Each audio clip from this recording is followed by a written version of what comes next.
Unlike Axis and Allies, our game is different. We borrow the rules for diplomacy. Now, the unique thing about diplomacy is that everybody goes at the same time. Most board games, like Axis and Allies, is everybody takes turns, but this is unrealistic, and it's really not very fun to play if it's not your turn, because you've got to do a lot of waiting. In this game, everybody's going. It's unique and brilliant, in fact, because everybody gets to go at the same time. Now, how does that work? It's very simple. In diplomacy, you write down what it is that you want to do.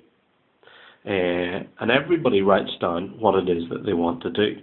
And when everybody's done that, you swap orders, your orders, with somebody in the opposing team, and all orders are written out. So let's say, for example, America here, with its fleet, wants to move from Sea Zone 59 to 58. But at the same time, Japan also wants to move into Sea Zone 58.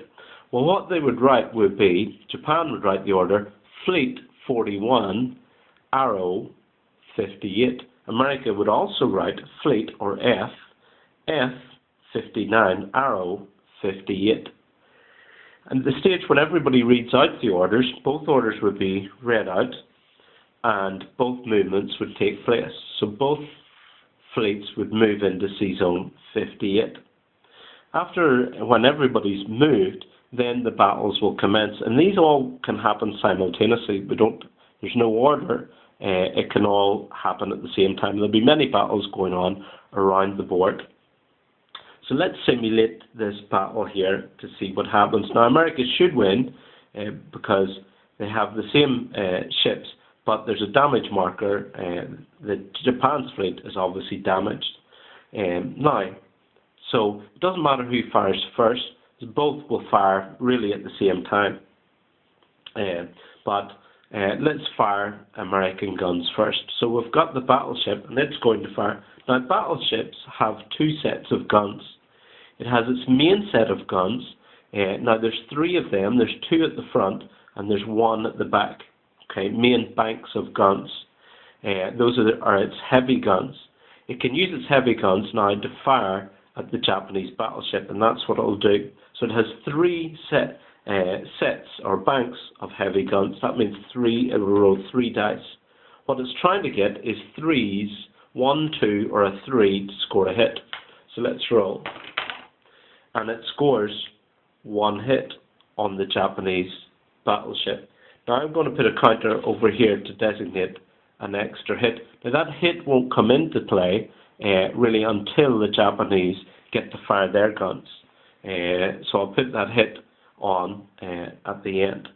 It also has secondary guns, and it has a battleship has a lot of secondary guns. In fact, it has 5 secondary guns, but it has to get ones. Now, secondary guns are much smaller and can't damage the armour on a battleship, but they can hit the Japanese cruiser. So that's what it will try and do. And all 5 miss. And that's not uncommon, because to get a 1 is quite tricky. Now, it also has its cruiser, so its cruiser's guns can fire. It also has 3 main guns, but it is looking for 1s and 2s. And its main guns will fire at the Japanese battleship. And amazingly, it gets 2 hits. So it's another 2 hits on the battleship. And it has secondary guns, which it only has 3 secondary guns. And the secondary guns are also 1, which it will fire at the cruiser, Japanese cruiser. And all secondary guns miss. It's now the Japanese turn to fire. Japanese main guns are going against the American battleship. It's looking for 3s or below. And it scores 2 hits, which was a very good score. Because now the American ships have completed their firing, I can now put in the damage markers. Now a battleship has 4 hit points. Cruisers have 2 hit points. This battleship now has received 2 hits So instead of using the 2 damage markers, we designate that by, like in the same way of Axonales, tipping it on its side. So that we know that it's half damaged, it's been hit twice.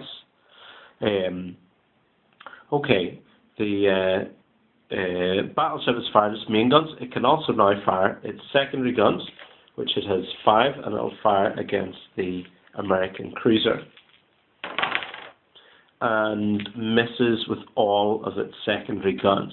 Now that's the Japanese battleship has fired. I'll just fire now the guns for the cruiser.